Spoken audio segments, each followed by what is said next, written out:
بسم الله. اليوم إدام البامية. إدام البامية أهم شيء يكون فريش، وراح نقطع راس البامية فقط. أهم شيء غسلوها كويس.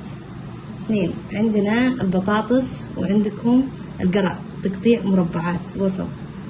كزبرة في نفسها هذه، ما نشيل أوراق العيدان حقتها، نخليه زي الفل. هذا كله للنكهة. عندكم البهارات مشكلة، وعندكم الماجي، وحطينا القرنفل و الفلفل الأسود، كلها صحيحة. هذه طبعا بهارات صحيحة، نخليها في قطعة الشاش. ماجي، الصلصة، وعندكم الطماطم فريش، والبصل والثوم. هذه مقادير الإدام البامية. طبعا اللي يحط قطع لحم صغيرة يحط، اللي يبغى صحي وخفيف أفضل شيء هذه الطريقة. طبعا لها تكنيك وترتيب معين. لا الحين راح نبدأ بإدام البامية. طبعا حطيت سمن ملعقة كبيرة، إذا حبيتي زيت زيتون، إذا حبيتي أفضل يعني زيت الليا. ما توفرت خلاص بديل عنها. طبعا أنا راح أحطها إذا بدأت تذوب السمن. راح أحط البامية وأبدأ أشوحها، ما أتركها. إذا تركناها انحرقت، فننتظر لين يذوب السمن.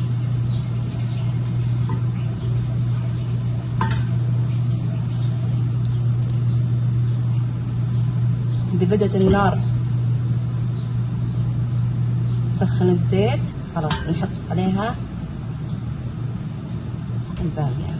أهم شيء بامية فريش، وإحنا نقطعها نتأكد إنها ما فيها سواد من داخل، يعني تكون القطعة نظيفة. هذا اللي يتعلمون الطبخ في البدايات. يلا نحط الحين سمن. بسم الله.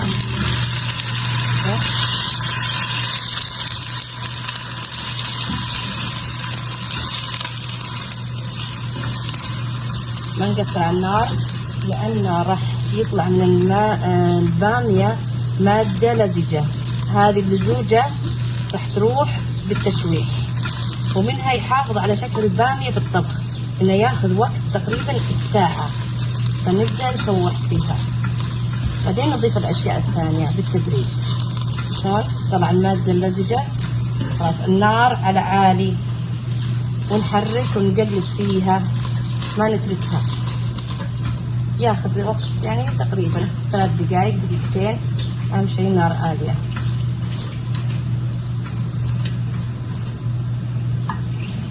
بدأت تنزل الموية منها، خلاص الحين لسه اللزوجة كيف بدأت تطلع.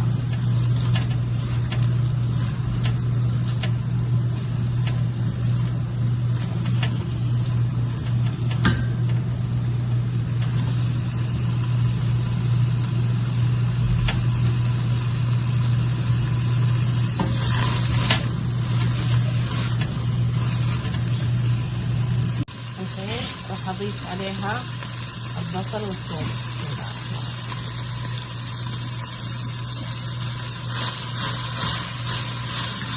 نشوحها كلها، راح ينزل مويته بصل. نبدأ نحمسها، النكهات راح تبرد فيها. ما نقصر على النار.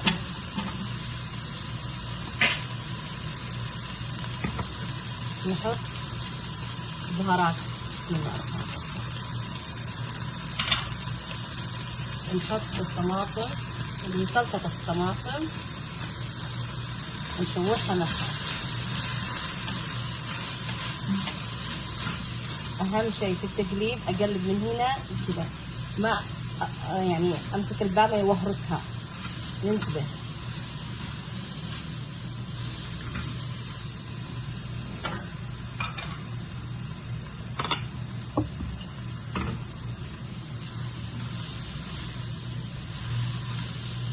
أهم شيء تقليب عشان ما ينحرق أي شيء.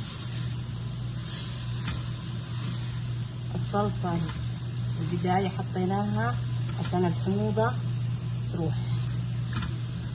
إذا تحسون من حموضة في المعدة أو كذا من الصلصة أو شيء، خلاص الحين نضيف طماطم. بسم الله.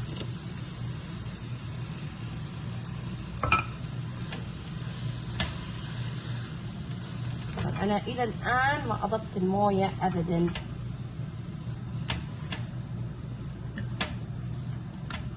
خلاص نقصر عليها الحين شوي. خلاص نخليها تتسبك. طبعا نضيف عليها حبتين ماجي، حبة واحدة حسب الرغبة. نحط الماجي.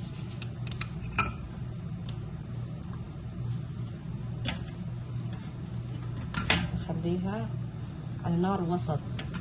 الحين نخليها تتسبك. نحركها طول ما نحركها نار وسط. إذا سكرنا الغطا نقصر عليها ونخليها تسبك. طبعا ما أضيف موية الآن، أضيفها بعد 5 دقايق لين تشربوا النكهة. بعدين بعد نص ساعة تقريبا أضيف البطاطس والقرع عليها. بس الحين بدت الصلصة تفور عندي خلاص. الحين راح أقصر عليها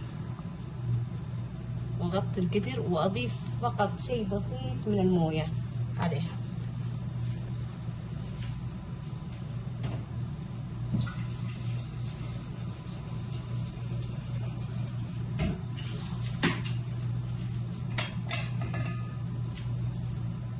مجرد شيء بسيط.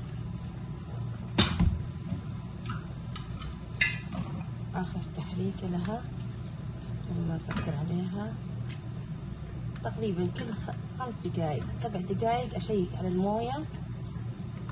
بعدين إذا حسيت بدأ نص استواء البامية خلاص أزيد الموية وأحط البطاطس. يصير على دفعتين، ما نخلي كل شيء مع بعض. إذا حطيت الخضار معها الآن راح ينهرس، فخلي البامية تتسبك. هذا لون البامية وهذا شكلها. بسم الله. نتركها كذا 7 دقايق 10 دقايق ونضيف عليها موية. إذا استوت نص استواء زي ما قلنا ونضيف عليها البطاطس والباقي. بعد مرور تقريبا 7 دقايق أضيف السرة اللي هي البهارات الصحيحة، القرنفل والفلفل الأسود نحطها سرتها ونضيف عليها الموية شوي. بعدين نزيدها.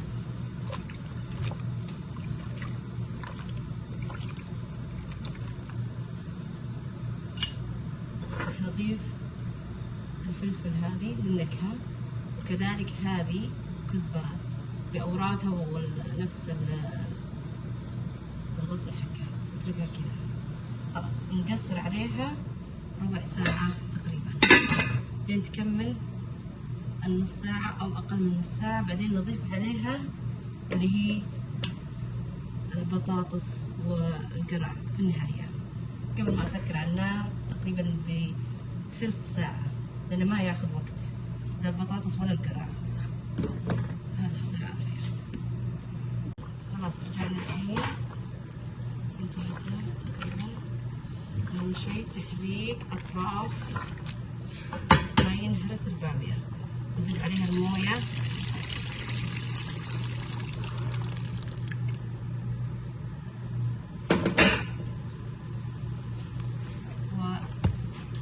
والبطاطس والقرع الآن. طبعا نرفع على النار، نرفعها. بسم الله. الخضار اللي انت تحبيه حطيه. بسم الله.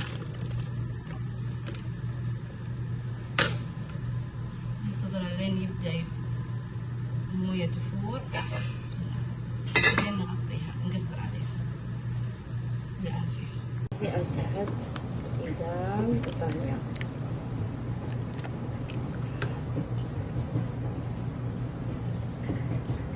بالعافية. راح نسكبها في